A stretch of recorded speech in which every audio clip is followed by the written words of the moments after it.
I'm Concept Soup.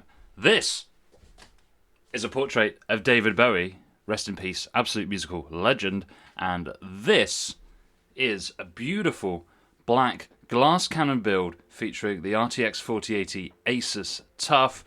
This could even be an inspiration for your next PC build, guys, so stay with us. So you might have seen in a recent video, we had a look at the Gigabyte RTX 4080 Aero, which is a pure white graphics card, the RTX 4080 of course. Very powerful graphics card, very good looking, very clean. What about the other side of the spectrum here, going from white all the way to black? The customer in question asked for a custom spec PC to be built, wanted something that was going to be super smooth in Warzone 1440p, looking for over 200 FPS.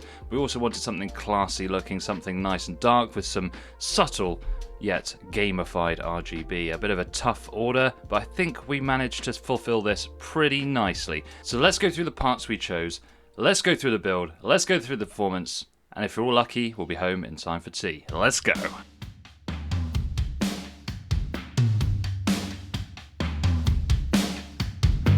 Already leaving, I lose the honeysuckle feeling.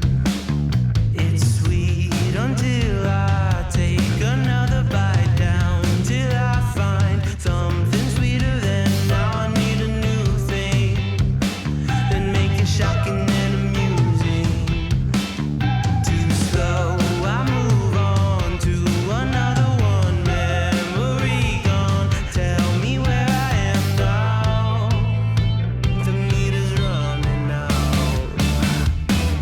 Had fun, now we're done and it's fading away. Next one, gotta run if we really want it. A new high, same lie on a different day. But we really want it.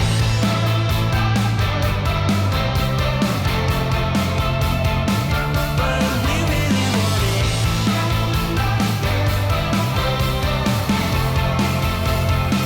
But we really want it now.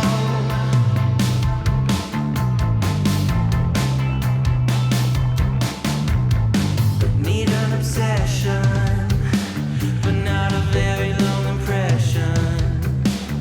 One God to worship for a little bit, just a short trip on my. So I think something that might be interesting is if we compare this to the white one with the RTX 4080 Aero. That build used an Ryzen 7 5800X 3D, which is previous generation, but it's got this 3D V-Cache technology in it.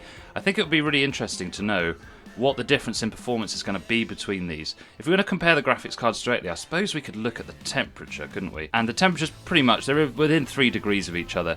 So I think that's going to tell us basically what we already knew. The coolers on both of these cards that we've done, they're both really chunky, so they're going to be dissipating lots of heat. We're not going to have any problems with temperatures here, both under 70 degrees, which is absolutely amazing to see on this class of graphics card. In Heaven Benchmark, the system with the RTX 4080 TUF does edge ahead slightly, but it's really hard to know whether this is to do with the graphics card model or just to do with the fact that the CPUs are different. It could be either, but either way, the actual difference between them is pretty small, so in real life gaming you're going to be hard pressed to actually notice the difference. And when we compare the gaming tests, especially the benchmark tests, we can see that they kind of trade blows really. So what that tells me is the 5800X 3D is actually so good for the money. It's just amazing because you get on that cheaper AM4 platform, you get to use DDR4 memory, which is cheaper. Seems to make a bit more sense money-wise. I guess the benefit of going for the Ryzen 7 7700X is that you get onto the new platform, which means that over time you can reuse that same motherboard for 2 or 3 generations, so there may be a cost saving associated there. But many guys are actually already on Ryzen platforms, and you could just drop in a 5800X 3D into a current system and get an amazing gaming performance. But that's going to be up to you guys. I'd say if you're building a brand new system, the Ryzen 7 7700X is a great platform to go with, or equally you could go for an Intel platform as well, but that Ryzen platform, the new one's going to give you that upgradability over time. But if you've already got a Ryzen system where you really need to save some money, I would be going with that Ryzen 7 5800X 3D route instead. But comparisons aside, just looking at the 4080 TUF in isolation in this system alongside the Ryzen 7 7700X, We cannot really complain about the performance here, guys. It's absolutely amazing. We're playing Fortnite, for example, which will be a CPU-bound title, especially at 1440p.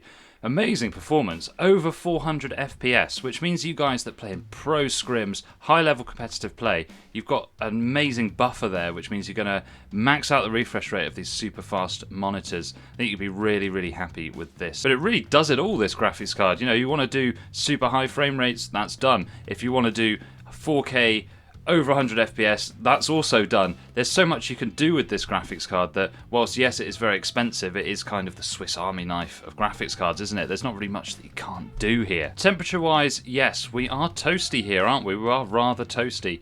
I think there's a few contributing factors to this. Now, I think these new Ryzen CPUs, they do run a little bit hotter, don't they? I think their power rating is slightly higher than the previous generation as well. That means more heat that needs to be dissipated, and maybe a 240mm liquid cooler just isn't quite cutting it for these modern CPUs. Maybe you need a 360 or at the very least a 280. Unfortunately, neither of those would have fit into this 4000X case without obstructing the graphics card, which is something you're going to need to consider when putting together your own PC builds. But I suspect that the 240mm liquid cooler isn't the only culprit here. Now, we're using the Corsair 4000X case. Now, it looks really sexy, lovely glass cannon black effect, but it doesn't really have mesh on the front, so it's relying on those side vents to get the air into the case. So you've already got a little bit of a limitation of airflow coming in.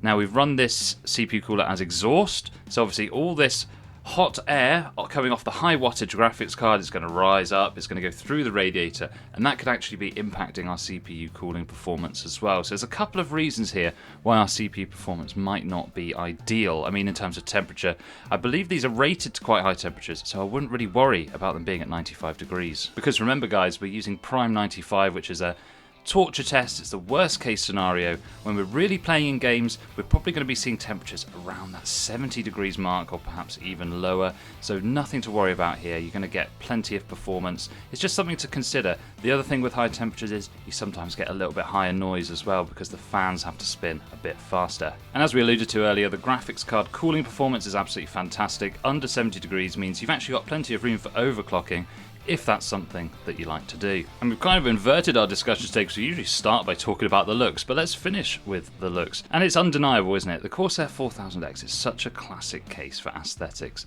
Super tempered glass all around, but it's not a choked out tempered glass, is it? Because you've still got some half decent ventilation on the front of the case, which is going to allow some airflow throughout. I think all the accents of the build work really nicely. We're using dark black, but with a bit of RGB there as well. You've got that sunglasses effect on the RGB because of the dark tempered glass panel. I think overall it's a really nice looking build. Now, if I was to improve this build in terms of looks, I would probably use a different motherboard.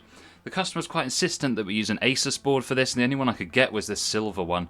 I think if we went for a dark black one like I actually suggested the Gigabyte Gaming X for this, I think that would have actually looked a lot better because it would have all fit in with the dark black and dark grey theme.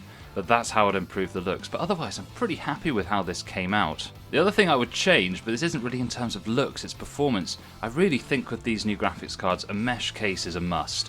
Either that or you've got to undervolt your parts, because you just need airflow. You really do need airflow to cool these parts. I think the graphics cards are so thick that they do stay pretty cool, but these new CPUs, they do generate a lot of heat because of the increased wattage, and because, of course, your CPU is about this big, isn't it? So it hasn't got much room to dissipate heat off it, so it's really hard to cool, and that's why having a mesh case is so important to get the maximum amount of fresh airflow going through the case. So my overall thoughts, should you build this PC? Kind of, right? So if you're willing to think about noise being slightly higher, you're comfortable with the temperatures on the CPU being a little bit higher, then by all means, go ahead and build the PC in the same way that we have today.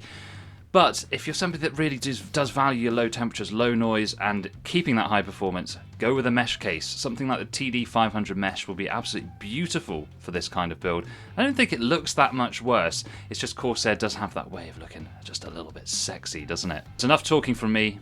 I want to see a like, I want to see a sub, I want to see you ring the ding dong bell, but most of all I want to see your comments. I want to know what you think of the build, what you would change if you were to build it, and what you want to see next from the channel, because I'm always interested to hear your thoughts, guys. I'm a nice guy like that. So take care, check out one of our other videos on the screen, and never, ever, ever forget that this is probably one of the greatest musicians ever known, David Bowie. Goodbye!